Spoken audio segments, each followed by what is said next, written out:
Hi all, welcome to our graduate school application and experience webinar. Before we get started with our panel discussion, we're just going to go over a couple of the resources we have available for your graduate school search and application process. So this is our graduate school glossary. It's going to go over sort of different terms, concepts, and vocabulary that are common in graduate program, both applications and experiences. It's just sort of a crash course document. It's about 8 pages long at the moment. If there's anything that you're coming across in your graduate search where you're not really understanding what it is or you're having a hard time figuring it out, feel free to reach out to us. We can help you out with that and then also add it to this glossary. And all of these resources will be shared out after the webinar as well. They will be available from your coaches. We also have a graduate school comparison matrix. If you are in our access program, you'll recognize this as similar to our college matrix. We've just adapted it to be a little more specific about finding a good graduate program. One thing in particular about this that's important is the final question on this, which is why this program? One thing we like to encourage about graduate school is that it's less about finding the top program or the most prestigious school, but finding a program that fits you, your life, and your needs. We also have an application tracker. Graduate school applications have a lot of different parts to them, and often different schools have totally different requirements. And so we have this tracker for you. Here's some examples of how we used it that will help you keep track of just all the different schools you're applying to and what the requirements are. You can use it before you start applying just to sort of see what the workload will look like, and then also as you apply as well. There's also, before we go into our panel discussion, we have a search resource with some good websites for looking up different programs and scholarships that we'll send out, as well as some information on the GRE and GRE fee waivers, as well as a zine that we were able to find from another scholar about the experience of being a woman of color in graduate school, which has some really exciting stuff in it. So that'll all get sent out in the email after the webinar, and again, will be available from your coaches at any time. Before we start asking our questions, we're going to introduce our panelists. So we have Erika Montoya, who's our Associate Director of Virtual Coaching. She is a longtime COFO alum. She's been here since she was a COFO student herself, and she has a graduate degree from Angelo State, a master's in education in student development. We have Natalie Sowinski, who's a partner development manager with us and our co-pilot tool. And she got her master's in social work from UT. And then Sierra is our final panelist, and she also has her master's in social work from the University of Texas. And she is our director of data monitoring and evaluation. And she's also a College Forward former. I didn't know what the right path for me was going to be. I was very thankful to have a really great mentor in undergrad. I didn't say earlier, so I'll say now, but my undergrad degree focused on English and feminist studies, and my final thesis was about how communities use performance, like poetry and like plays and things like that, to heal from community trauma. And so I knew that that was kind of my overlapping interest, right? Of like kind of social justice minded, helping the community, if there's like a Venn diagram, and then furthering my education. So I was looking for like that sweet spot.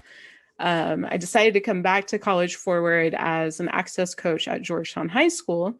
And it was during that time that, you know, it's like I'm working with seniors, spring semester, senioritis is a very real thing. And so I kind of negotiated with them to submit my own grad school application if they would finish their assignments I gave to them, and then we could all eat pizza together afterwards. So that was really what my main motivation was like, I got to get them through the semester. I'll do it with y'all and we'll like be in it together. But that was really my main motivation, and social work just seemed like the best fit for me at the time, and their code of ethics sit like really well with me. And I figured, you know, after talking with folks, and I made a really great connection at the School of Social Work at UT Austin. After like talking and learning about their community that was there, I was like, this is the space for me, and I feel comfortable here and I would feel challenged. And that's when I decided to submit my application. My short answer is that I didn't get into law school. My longer answer is that just I liked when I talk, I like to add a little bit of context. So sorry if this is a little too much sharing, but when I was like 15 or 16, I decided I wanted to be an immigration lawyer. And so in high school, when I was looking at schools and what to major in, I was looking at different programs that would help me have like that, I guess, balance to get into law school.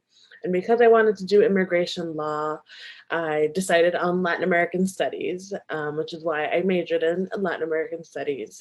And I loved my major. I loved doing that. It was really fun. It was really cool. And then towards the end of like my undergrad, I was getting a little burnt out. So I was going to give myself a break. I didn't want to go straight into law school. So I gave myself a break. And during my second AmeriCorps term with College Forward, I decided to study for the LSAT. And I did. I took the LSAT. I did okay. It was fine. The LSAT is hard, but I did fine. But applying to law school is also expensive. So I only applied to 2 programs. And so I shot my shot with like those 2 programs and I got waitlisted at one and denied at the other one. But at that point, I had done 2 AmeriCorps terms. I was an access coach at Lehman, and I was really getting into working with students directly. And I was getting really passionate about serving students in the college access world. So I started thinking about like, what other things could I do that could help me with that? Especially since my undergrad was in Latin American studies and not really in any kind of education in any way. And so I started looking at programs, and that's how I landed at my Master's of Education in Student Development. A lot of people in the higher ed world who work like at universities have some degree like the one that I have, whether it's like higher education administration or student affairs or student development. There's like some variation of that. But I guess just to wrap it all up, I think I always knew I wanted to do some kind of like post-grad program. I just thought it was going to be one thing, and then it turned out to be a whole different thing, which is okay. That's okay. For sure, it's a winding path, I think, for a lot of us. I see a question in the Q&A about working in grad school. We're definitely going to get to that in a couple questions. I want to follow up on something that you brought up, Erika, about applying to law school being expensive. If any of y'all remember at this point or want to share, how many schools did you apply to, and like what tests did you take, and if you remember approximately how much did it cost? Oof. I actually only applied to the UT School of Social Work, which was a pretty big risk, but I was going to live at home. And so the cost savings there was too important for me to go anywhere else. So anyway, I want to say, I don't even remember how much the application was, Sierra, maybe $100, $150. I don't know, but the GRE was a couple $100 as well.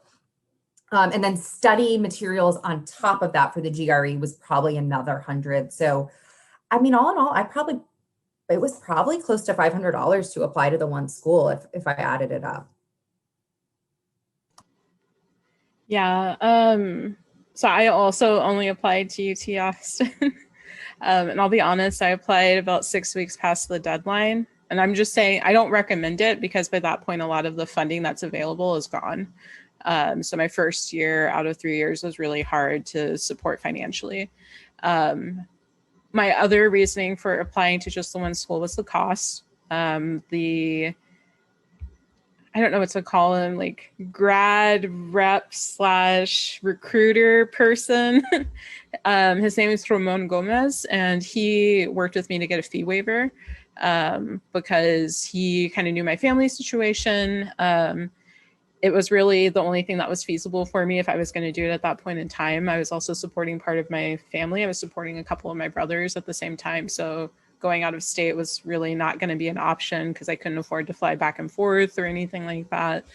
And for the GRE, I honestly, I'm going to be honest, it was a tough time. And I'm glad that somebody asked this question about working and doing school.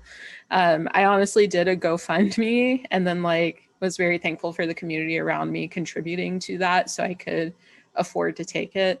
That also meant I only got one shot at taking the GRE, even though the program later on, as of last year, waived the GRE requirement.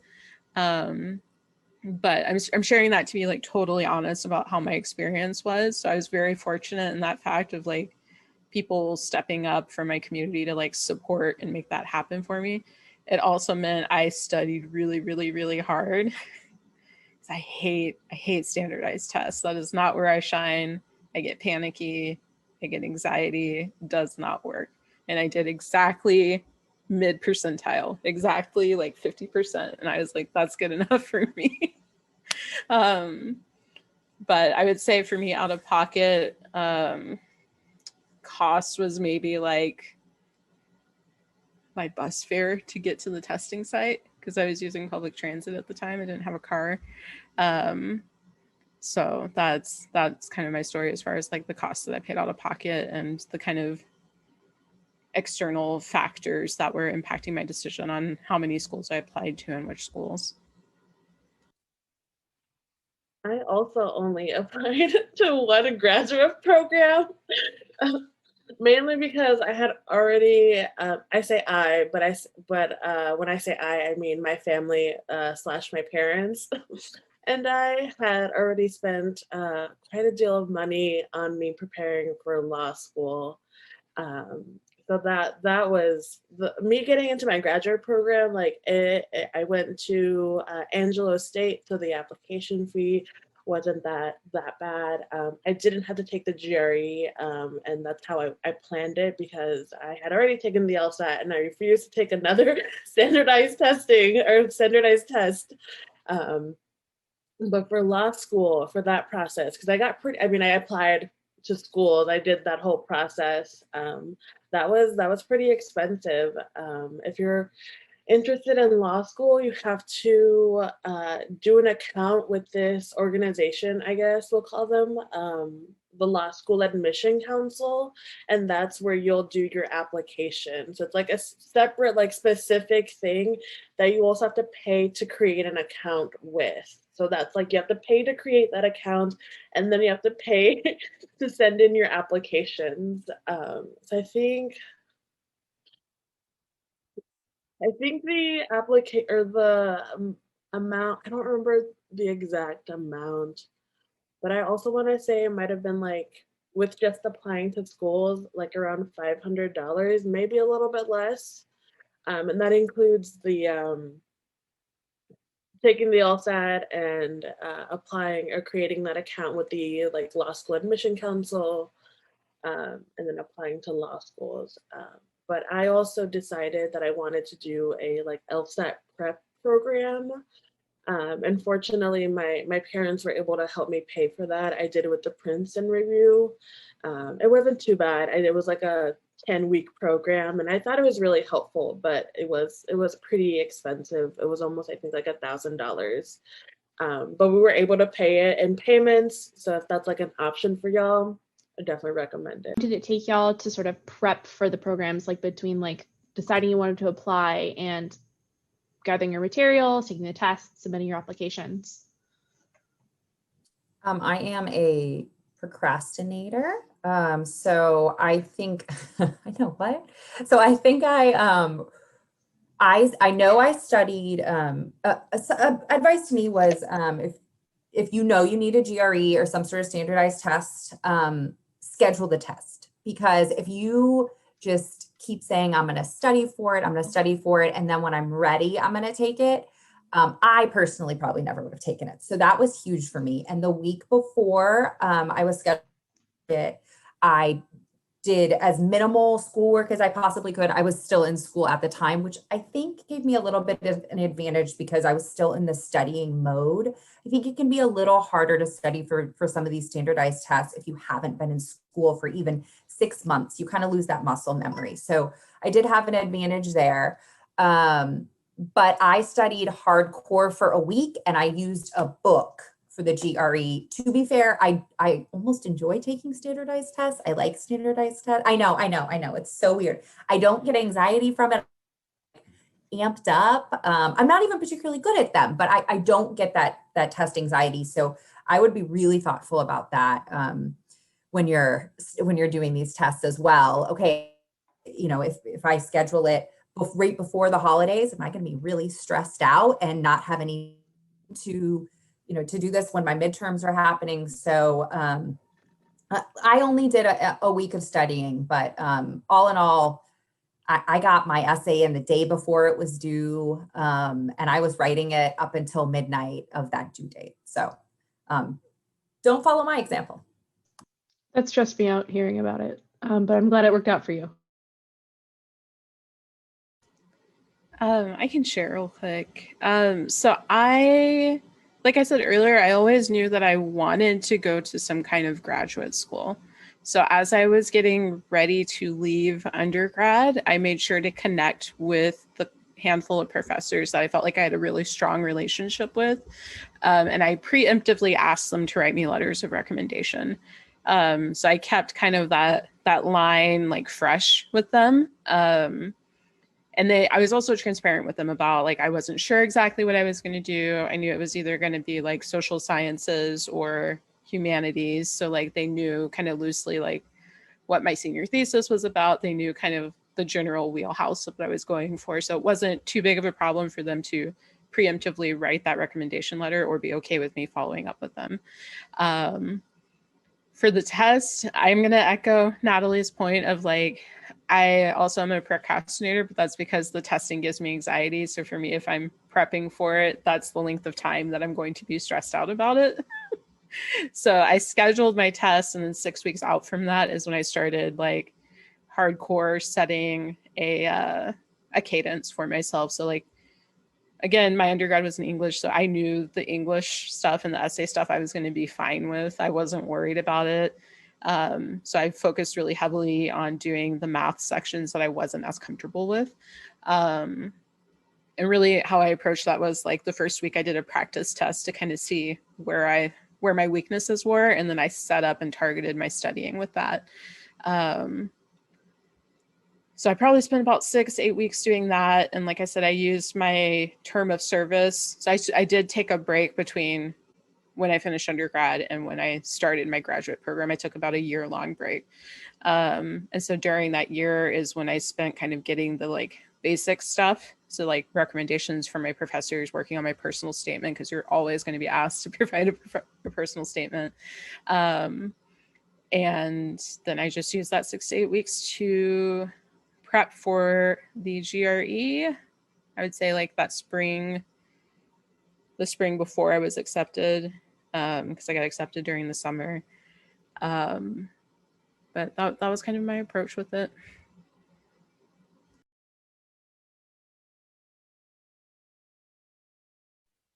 I feel like I'm talking about law school as my law school process as well.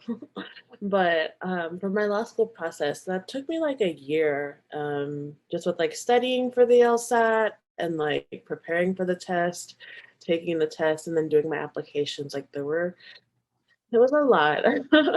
It took me a lot less to do my graduate program, which I think I did in like maybe a semester. And that's because I tend to start things and then forget to come back to them. And then I finish it off. But it wasn't too bad. I think if I remember correctly, my program also had like a rolling admissions deadline. So it wasn't like there was a hard deadline that I needed to have all my material submitted by. I take this last follow-up on sort of the application process, and I think we should transition to talking about sort of academics and the experience of like balancing grad school with other things in your life. So for folks who took like a gap year or time off between undergrad and graduate school, I don't think that was Natalie, and that was definitely not me. I went right into grad school.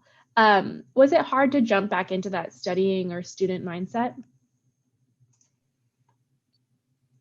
I can jump in real quick. For me, it wasn't. And I was actually a way better student in grad school than I was in undergrad. I think in undergrad, there was a lot going on. It's undergrad, you're trying to have fun, right?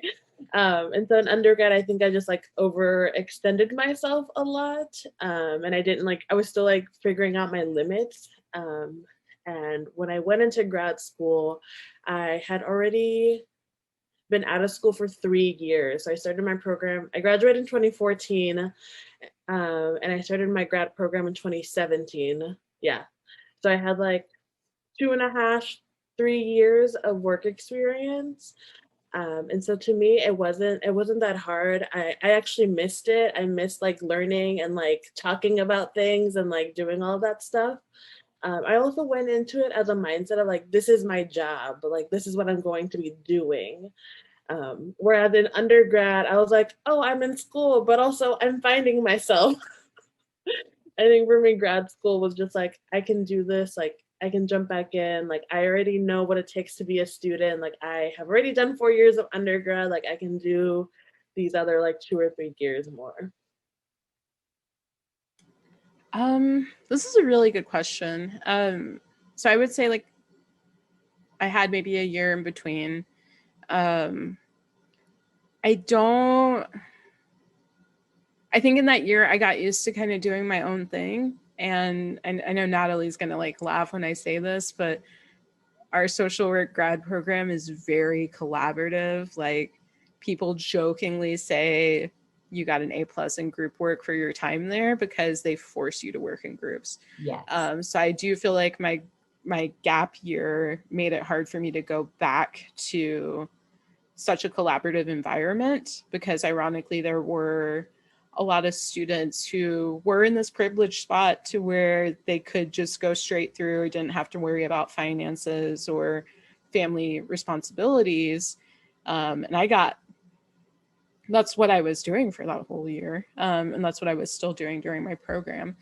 So I would say that being out of that environment for a year made it a little hard to be, I'll be honest, to be more empathetic towards my peers that weren't doing the same things or were squabbling about little things here and there where I'm like, I'm just trying to like finish this so I can drive to Hutto for my brother's football game. Like, can we just wrap this up? So I would say in that aspect, it was challenging. But aside from that, I think it was okay. Like, I was already kind of working with students. So I was already kind of in an education type mindset during that year. So it wasn't too hard to shift gears in that aspect for me. Sierra, that's really interesting that you mentioned that it was challenging for you because it was more collaborative. And this, I'm kind of like going on a little tangent here, but my program is online. And so it was just like me by myself, basically. And so I think that's why for me, it wasn't that hard to kind of go back into that mindset because I just looked at it as like, oh, this is my job right now that I'm doing by myself. So it's interesting to hear that. How much time you got? You want a real answer or you want a fake answer? I'm just playing. I did, and it was hard. I honestly lived by my planner and then also set pretty strict boundaries with my friends and family. There was 1 year out of my 3 years in the program where I was doing a 20-hour internship. I was doing my 20-hour TA appointment. And then I was also working part-time in addition to my grad program, full coursework. I say full coursework for some reason. UT Austin said 9 credit hours isn't full-time for the School of Social Work. Most other programs, it is full-time. And I'll be honest, that part was very, very hard. I do not recommend overextending yourself to that extent because I I couldn't tell you like what kind of movies I watched that year. I couldn't tell you like what trips I did that year, or what family I saw that year, because I was just so mega lizard brain. Like I was just trying to survive and get through that academic year. My program required that internship. Every social worker has to do a generalist practice placement for a full academic year for 20 hours at least, 20 hours a week. So it was very challenging. But like I said, it was very helpful for me to like be clear with my boundaries with my family and friends and other loved ones. And that also was me communicating to them like, hey, come May 10th, I will be almost a normal human being again. Just like whatever you can do to support me, I would very much appreciate it. So I would say that one particular year was hard. Once I got that internship stuff off of my plate, it was much more manageable and gave me a lot more flexibility. But for me, the really important part was setting those boundaries with my friends and family, because there were some people who thought I was just ignoring them, when really it was my brain was like half putty and I couldn't remember who I was supposed to text about. But that it was challenging, but it's doable. I will say that it's doable. Just know that like there will be challenges with it, and know like what your priorities are. So for me, my non-negotiables were like, I have to be there for my brothers, and I have to be there for my significant other, and I have to do school. So like those three were like my priorities, and other things were like nice to have. I don't know, that sounds bad when I say nice to haves, but like the other things would be more negotiable, where I can like be more communicative about my boundaries with folks.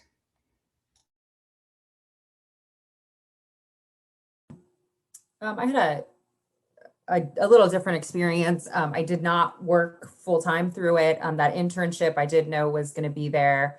So I did a lot of side gig stuff, a lot of babysitting, a lot of house sitting, a lot of pet sitting. And it was a little unstable, but I was prepared for that. So I definitely would think ahead, look into the internship requirements of your program ahead of time, and be thoughtful about how that's actually going to look. Because yes, we had to do the 20 hours a week.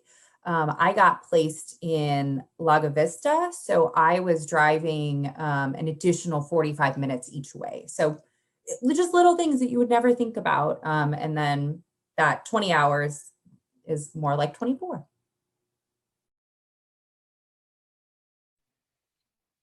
I also had a different experience, but I will echo what has been said about the internship. I also had to do an internship for my program, and it was 20 hours as well. And I was also working full time, but luckily at the time I was working at College Forward. So I was able to figure out a plan with Josh. So if y'all know Josh was my supervisor at the time. Josh and Robin, we figured out a plan, and that was fine. And that was really just for the last semester of my grad program. Before that, I was still working at the high school as a college and career advisor. And so even though I was working like 40 hours a week, I was able to have like my computer at work and work on things. Like I had that flexibility to be able to do homework at work. And I think that's what really helped me out, is that I was able to do that just because we had like slow times in the College and Career Center. And so whenever that would happen, I would just like pull out my computer and like work on homework, or like if a student came in, I would work on my work while they were working on their work, and we'd have like a little like study party in the College and Career Center. But I was really fortunate to have a job that had so much flexibility, or jobs, because I was both when I was working at the College and Career Center and at College Forward. So I was really definitely very appreciative of all my supervisors during that time. Yeah, finding a job where you can study while you're working is really good. Definitely a hot strat. I also did that. In addition to like I would be grading on the bus, I'd be grading on my commute, but I do a lot of studying and teaching prep behind the desk at the gym where I worked. So definitely an advantage if you can find like something that gives you that space if you have to work. Follow-up question for y'all. Were any of your internships paid, or were they all unpaid internships? My first one was unpaid with Travis County, and my second, I think I got a $3,000 stipend, and that might have been one of the biggest that year. No, I think it was only two. I think there was one that was $5K, and that was the biggest scholarship or stipend available. Most were unpaid though. Yeah, my first internship was technically unpaid. I didn't get a monthly stipend. However, I did concurrently, y'all are going to think I'm absolutely bonkers. I did concurrently do an AmeriCorps term of service with my internship as an Education Award only member. So that meant once I finished my hours, which I was already having to count for social work internship anyhow. Once I finished my hours, I was awarded an education award, which is basically like a scholarship. It wasn't a whole lot. It was maybe like $1,500. And I just rolled that over into my next semester to pay for classes. My second internship, I want to say was, I got either $1,500 or $2,000 doing research at the School of Social Work.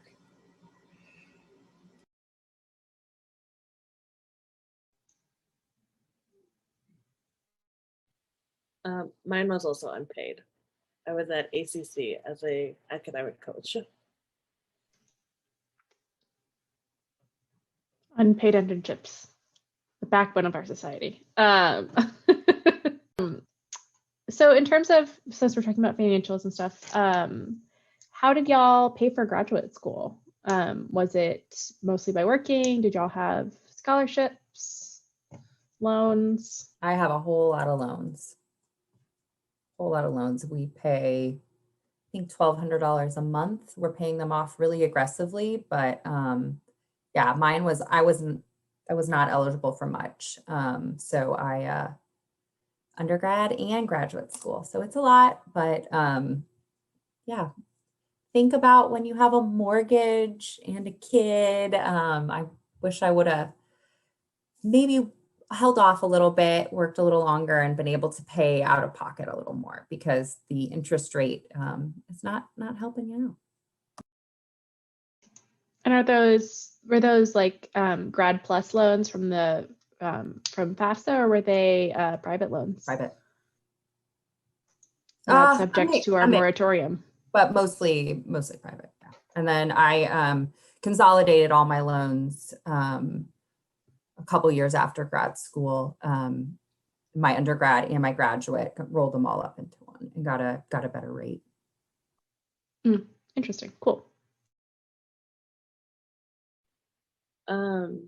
Because I had done AmeriCorps for 2 years, I used my education award for grad school.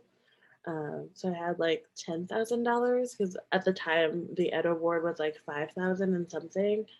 So I'd saved I had that money that I decided just to use to go to school instead of try to pay back my loans. I was like, I'll just add it to the amount they already have. And then I did get a couple of grants, like state grants from my school. And then I also took out some loans. I think I just did, if I remember correctly, because they're all part of like my undergrad loans as well. I think I just did like subsidized and unsubsidized loans. And because my program was online, it was already like more inexpensive than going like in person. And so that was another thing that I was looking at when I was looking for programs, was for it to be online, so it'd be a little bit more inexpensive. And that way I used like the majority of my Ed Award on that, or I used all of my Ed Award on that, and it did cover like a good chunk of my tuition for the full like 2 years that I was there. So as I said earlier, I applied to my program 6 weeks after the fact. The fact that I got admitted to a top 10 program for grad school after the deadline to me was my flag that that's where I needed to be. However, that meant I missed out on a lot of good funding. I did get a couple of scholarships, which means I supplemented the rest of the costs through loans because, as I said earlier, I was also working outside of school to support my family. So like costs were going towards what I was making was going towards my own living expenses and supporting a couple of my brothers. I got very, very lucky because the person who I connected with when I was originally Mr. Ramon Gomez, he referred me to someone who was looking for a TA. And I'll be honest, that really saved my bacon because it was a 20-hour TA position, which meant I got health insurance. It meant I also had part of my tuition covered for spring, fall, and summer semester, which honestly gave me a little breathing room because I could defer one of my classes to the summer. Or it also allowed me to pursue a graduate certificate, which allowed me to take classes outside of my department. So I got very, very, very lucky in that aspect because it completely basically eliminated my tuition costs. I had to pay like for the fees and things like that, but that is really how I made that work. I do wish I had known earlier or been more proactive about the huge boon that getting a TA position has. TAs are not paid super well hourly. That's why a lot of them end up unionizing outside of the state of Texas. But for me, that was really, really huge that I got health insurance and that I got part of my tuition covered and I got basically like a monthly stipend or biweekly stipend. Also really saved my bacon because I did end up having a health issue the last semester of my program and had to extend my program and had unexpected costs because of that. So it did really all around like really save me and helped and like really supported me in like actually finishing my program. Glad you brought up fees, Sierra. I think that that's something that gets forgotten a lot. I was very lucky and had a fully funded graduate program. So technically I had a very generous fellowship my first year, and then I worked and taught my following years. But I still had to take out a Grad Plus loan to cover my fees, which were about $1,000 a semester, which when your TA stipend is about $14,000 a year, it's a real big chunk of money. So the fees can really add up. Some schools don't have them as high, but some schools they're really quite a burden. So that's definitely something to think about when you're looking at your tuition. We have a question on here about Grad Plus loans. I think one thing that I was delighted and surprised to find was that once you're a graduate student, you count as filing independently. You do not have to use your parents' financials on your graduate FAFSA, which unless you are enormously wealthy as a college senior, is going to mean that you can get some good loans, but they do follow that they're all going to be unsubsidized. So they will accrue interest while you're in school. They're often still a better deal than the private loans. And, my grad loan is currently on pause due to our delightful moratorium on paying student loans. So that's a benefit to the plus loans as well. But yeah, is there any other folks have thoughts on Grad Plus loans that we can quickly sort of drop in here before we move on to our next question? And I'm wondering if Erika and Natalie and Sarah, y'all could compare and contrast a little on what the difference is between online and in-person programs. I don't think we had an online program available at UT. Yeah, maybe, I think they do now. I think they have a hybrid available now since COVID, but I think you save a lot of time on commuting if you're able to do even a couple classes online. Parking at UT was really challenging. And I mean, I'm sure that's how it is at most large schools, but that commuting time would be a huge advantage to me. I think you might miss out on some of that collaboration, but I don't even know if that's the case anymore with how well Zoom's working for all of us. So looking back, I would have loved to have done an online program.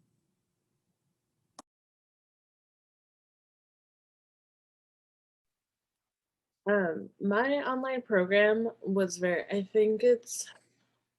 me start with every online program at different schools is different, just to point that out first.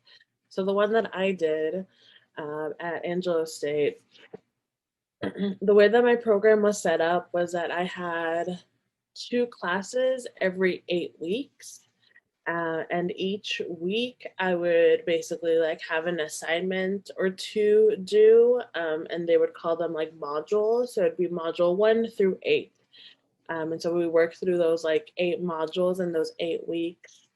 And it almost was a little like self-paced, because you did have the option of completing like all 8 modules in like 2 or 3 weeks, which some people did. And I was always like, how are you doing this?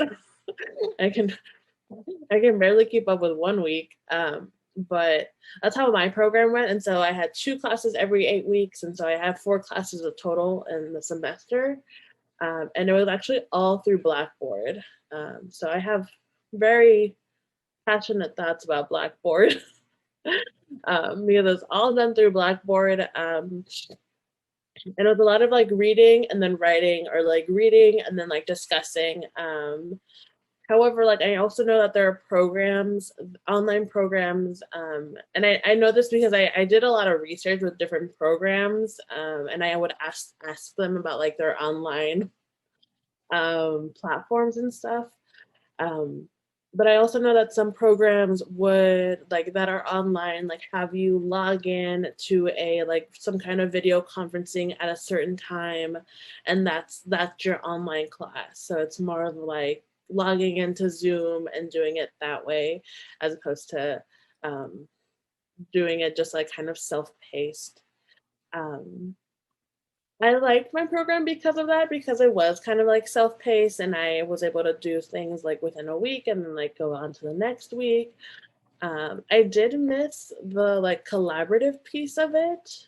I miss like bouncing ideas off of my classmates. And even though we did have like Blackboard has this feature called, I think, Blackboard Cafe, where you can like kind of chat with your classmates, but no one really used those tools. But also I also did my program with one of my coworkers. So like we were both doing it together, and we would make sure to take the same classes. So we were in the same classes together. So I at least had her. But there were times where I did miss like doing like a group study with people. But I enjoyed my program because it was affordable. It was pretty fast. I got it done in like 4 semesters and 1 summer session. I think it was just a lot of the like collaborative, like doing things in a classroom that I missed. It also got a little monotonous towards my last semester. I was tired of reading and writing. I don't think being in person changes the monotony and being tired of doing that. Yeah, I couldn't look at a book for like 6 months after I defended. I didn't want to even contemplate the written word. So definitely real. Sarah, did you want to weigh in on this? I mean, the only thing I really have to offer is how collaborative my program was. I'll echo Natalie. Like, I do wish that there was some kind of online option, because I did not have a car when I was in grad school. So I was commuting between all those different places, and I also get car sick. So I did not have an option to do my work while on the bus. So it would have been really nice, especially during that one very stressful year, if there would have been some kind of flexibility as far as like having a hybrid option or having an online option. Awesome. Thanks, everyone. This is a 2-part question. What surprised you the most about sort of being academically in grad school? And then what's something that you really liked about it?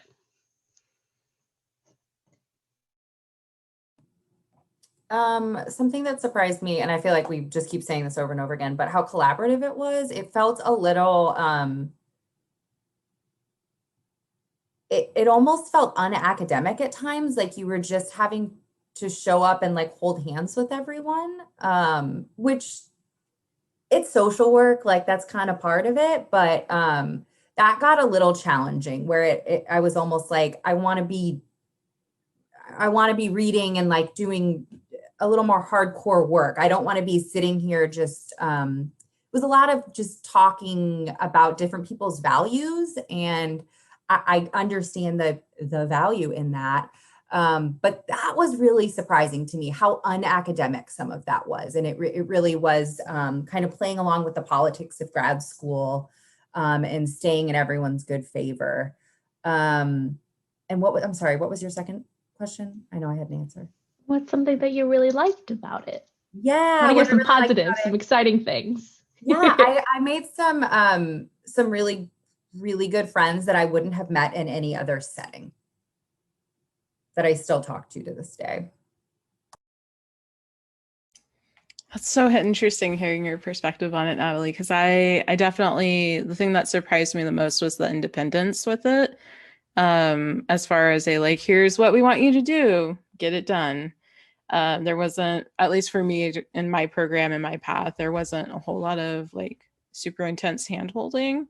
Not to like make a pun off of the words you just said, Natalie, but like it was very much like, here's what we're gonna do, get it done. Whereas I felt like with undergrad, it was very like, okay, here's the theory, now we're gonna practice it, now we're gonna test it. So it was like very much independent in that sense. At the same time, the flip of that is since my degree program was for the most part a terminal program, there's not a lot of people going into a social work PhD.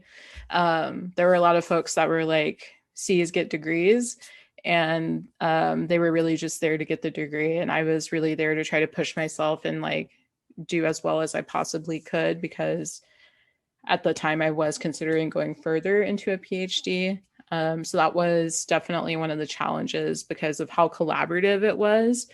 There was definitely a lot of like negotiation or like trying to better understand each other's values, so you could appropriately dial expectations and wants and hopes and all of that. Did I answer both of the questions? That's the end of the day. My brain's starting to like wander all over the place. I think you're doing an amazing job. Thank you. No worries. I've been trying to think what surprised me the most. I think for me, for my program was, I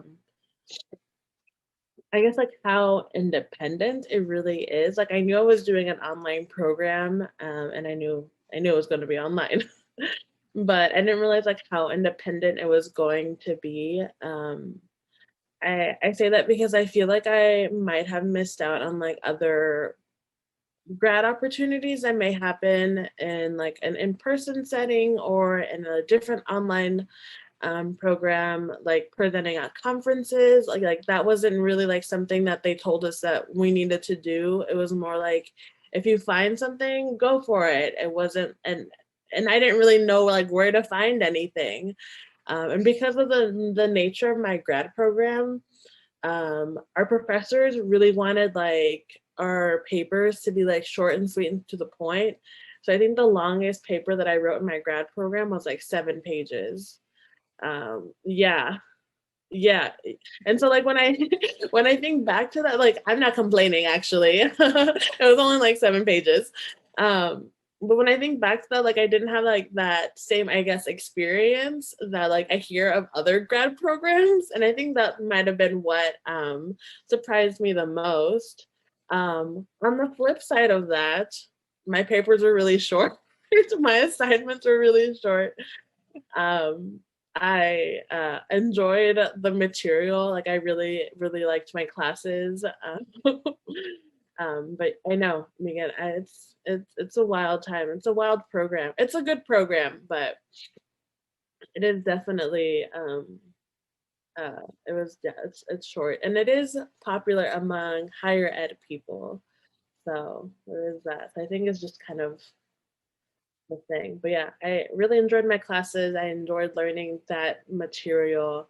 I really liked taking the things that I was learning and figuring out how to apply that to the work that I was doing with my students. We got a great question from LaQuinn in the chat.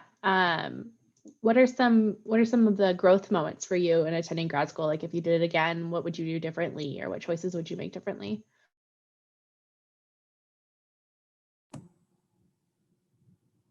The biggest growth moments for me was working with clients one-on-one.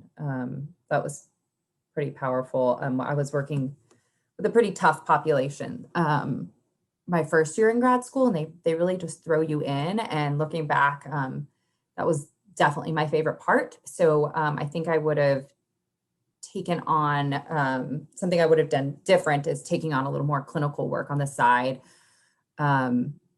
To narrow down why I was there.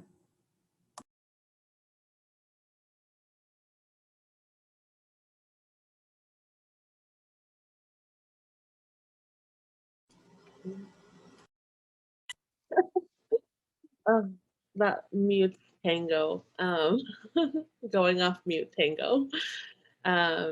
What was I going to say? I got a little distracted with that. Oh, real quick, in the defense of my grad program, it did teach me how to write things very succinctly, because my professors were like, if you write more than 5 pages, I will not read past 5 pages. So some people in our program my program really struggled with that. They would like write and like add all this fluff. And that worked in my benefit because I'm not that kind of writer either way. So also just wanted to bring that up. But I guess like in that same vein, like my biggest growth moment is like writing succinctly and like making sure my writing was like straight to the point. But also I was just like way more disciplined as a grad student, and that's something that I wasn't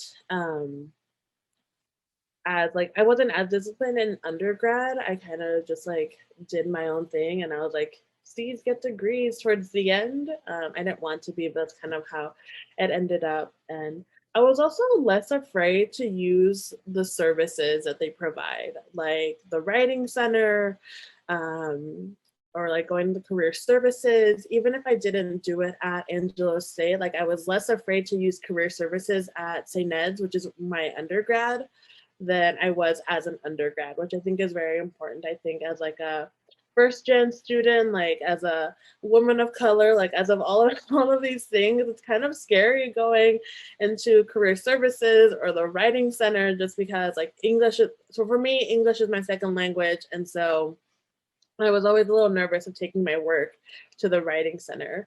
But in grad school, like I really learned to embrace that. And even before grad school, like I learned to embrace that and just like use the services that were provided to me that I was already paying for, because they're already coming out of my tuition bill, so might as well use them. So that really helped me in my grad program. And so I had a way like better time academically in grad school than I did in undergrad. I think the biggest growth moment for me, I only had it because social work makes you talk about boundaries. I wish I had been clearer with my classmates about my boundaries.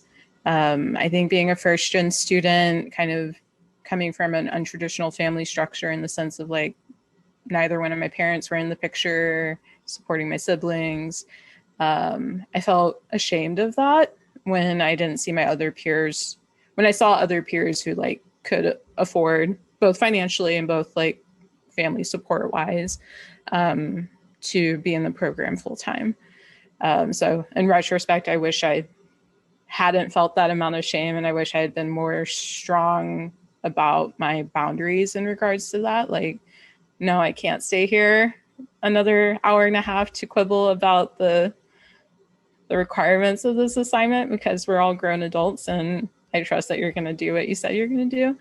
The things that I would absolutely make sure I would do it again is to keep using the resources, to Erika's point, like use the resources that are there because you pay for them and you deserve to. So use your mental health services at your school, use your career services, use the writing center because they sure do charge you. What systems of support or networks did you have in graduate school that sort of kept you going, or what sort of support do you wish that you had or sought out or cultivated? I like I mentioned, I did make a couple good friends in grad school, but I already had an established friend group because I was already living in the city that I was going to school in. And I wish I would have reached out to even more people to form some friendships and some, colleagues and peers that I wish I would have gotten a little tighter with. But I was like, I have friends. I don't need any more friends. And then now looking back, I'm like, yeah, but they're in school social work because you have a lot in common and you don't just have to talk about school. And I think, that's my answer.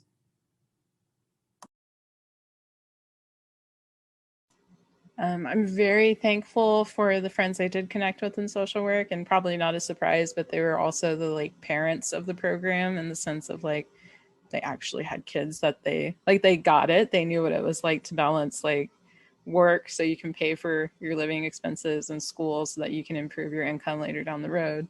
So I'm very thankful for those folks. Very thankful for my field practicum professor, Kathy Armenta, part of the Armenta's Army, as we called ourselves, because she did a really great job of understanding my circumstances, but also understanding that I was trying to push myself. So she would appropriately push me in that way. Woman had laser precision. Talk about not being able to trick someone who's a trickster. There's another way, probably not work appropriate way to say what I just said, but I'm going to say trick or trickster. She was great. And I think if she hadn't been my person at that time, I think I would have stopped out of the program just because that was that same year that I was trying to do part-time field practicum, part-time TA position, part-time job, school. And then I'm also very thankful for my significant other because he was very understanding of the boundaries I was trying to set. Thankful for my brothers not getting into too much trouble during that time. I'm glad that they either did that in high school or didn't and tell me about it. But I would say that those were my biggest sources of support was finding a solid crew that got what I was going through, because that was a really big struggle for me. It's definitely very isolating to have that experience and not have anyone to empathize with that. And what was the second part? What supports I wish I had? Yeah, it was an either or, both and question. I wish I was smarter about the money stuff. I mean, I'm sure there was some way I could have started building savings. I have no idea how I would have done that between commuting and paying for school and supporting my siblings. So in retrospect, I wish I would have maybe eaten at home more, because I was definitely on the go all the time. I didn't need to stop by the alumni center to get coffee, or maybe I did. Maybe it's self-care, but I do wish I was a little tiny smidge smarter about money, as far as trying to build some kind of savings during that time, because it was a 3-year time period for me. But I'd say that's all I've got for that question.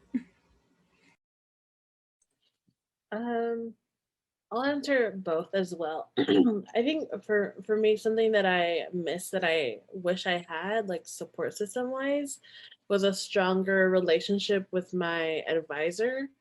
I think because I don't know if it's because of it was an online program, or maybe because I was I wasn't in San Angelo doing the program. I didn't really have that connection with my advisor the same way that I did as an undergrad, where I would easily go into my advisor's office and just sit there and talk about my life, and he'd just reassure me and tell me everything was going to be okay.